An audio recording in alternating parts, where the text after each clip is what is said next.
Laptop കിട്ടിയ ഉടൻ തന്നെ ഞങ്ങൾ നിന്നെ വിവരം അറിയിക്കാം. പിന്നെ ആവശ്യമില്ലാത്തൊക്കെ അന്വേഷിച്ച് നടന്ന് നീ നിന്റെ ജീവിതം പാഴാക്കാതെ എത്രയും പെട്ടെന്ന് ആദിത്യനെ അവളുടെ ജീവിതത്തിൽ നിന്ന് ചവിട്ടി പുറത്താക്കി അവളെയും വിളിച്ചോണ്ട് എവിടെയെങ്കിലും പോയി സ്വസ്ഥമായിട്ട് ജീവിക്കാൻ നോക്കടാ കുട്ടാ.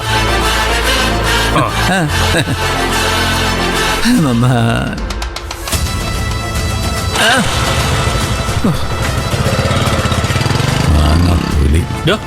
നമ്മുടെ എന്തുവാ താൻ എന്തിനാണോ ആവശ്യമില്ലാത്ത കാര്യങ്ങളൊക്കെ അവനോട് പറയാൻ പോയത്?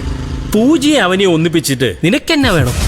എന്റെ അച്ചായ ദേ ആ പോകുന്നവനെന്നല്ല, മതമിളക്കി കാടിളക്കി വരുന്ന ഒറ്റയാനാണെ പോലും പ്രേമത്തിന്റെ ഒരു മന്ദാര പൂ കണ്ടാൽ എല്ലാം മറന്ന് അവിടെ വായും പൊളിച്ചങ്ങ് നിൽക്കും. അവന്റെ മനസ്സില് പ്രതികാരം മാഞ്ഞ് പ്രണയത്തിന്റെ മഞ്ഞ പൊഴിയും. അതിനുവേണ്ടിയല്ലയോ ദൈവം പെമ്പിളാരെ സൃഷ്ടിച്ചേക്കുന്നേ? യുദ്ധം ഉണ്ടാക്കാൻ മാത്രമല്ല, അത് അവസാനിപ്പിക്കാനും എവളുമാരെ കൊണ്ട് കഴിയും. മതി മതി നിർത്ത്. നമ്മൾ എന്നാ തന്നെ വെറുതെ ആവശ്യമില്ലാതെ പെണ്ണിന്റെ കാര്യം സംസാരിക്കുന്നത്. പെണ്ണിന്റെ കാര്യം പിന്നെ സമയങ്ങളെ എന്തെങ്കിലുമൊക്കെ സംസാരിക്കണ്ടേ? അല്ല എനിക്കൊരു പുല്ലും വേണ്ട. പിന്നെ താൻ എന്നാത്തിന് ഈ വളവള ഡയലോഗൊക്കെ അടിച്ചു?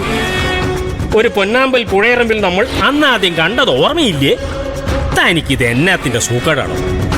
അയ്യടാ, ഞാൻ അങ്ങനെയൊക്കെ പറഞ്ഞില്ലേ, ഇപ്പൊ കാണായിരുന്നു. കണ്ടില്ലേ എന്റെ ഡയലോഗ് കേട്ടോ പത്തി മടക്കി പോയത്? അതെ, പത്തി മടക്കിയതൊന്നും അല്ല, തന്റെ ഡയലോഗ് സഹിക്കാൻ വയ്യാതെ ഓടി രക്ഷപ്പെട്ടത്. അത് അറിവില്ലായ്മ കൊണ്ടും ഞങ്ങൾ ചെറുപ്പക്കാരുള്ള അസൂയ കൊണ്ടും വച്ചാൻ പറയുന്നത്. വേണ്ട, നമ്മൾ സംസാരിക്കേണ്ടത് ലാപ്ടോപ്പിനെ കുറിച്ച് മാത്രമാണ്. ഓക്കെ, അതിനകത്ത് കാര്യമായിട്ട് എന്തുകൊണ്ട്? അല്ലെങ്കിൽ അത് അന്വേഷിച്ച് ഇങ്ങനെ മുഴുവൻ നാട്ടുകാരും പരക്കം പായില്ല. വിമാനം അപകടത്തിൽ പെടുമ്പോൾ ഒരു പെട്ടി കിട്ടില്ലേ, ഒരു കറുത്ത പെട്ടി, ബ്ലാക്ക് ബോക്സ്. കറുത്തല്ല, അതിന് നിറം ഓറഞ്ചാ. ഈയിടെ ഒരുത്ത മൊബൈലിൽ ഇരുന്ന് പ്രസംഗിക്കുന്ന കേട്ടായിരുന്നു. അതെന്തെങ്കിലും ആവട്ടെ, അതല്ല ഇവിടെ നമ്മുടെ വിഷയം. ആ പെട്ടി പോലെയാ ഈ പറഞ്ഞ ലാപ്ടോപ്പ്.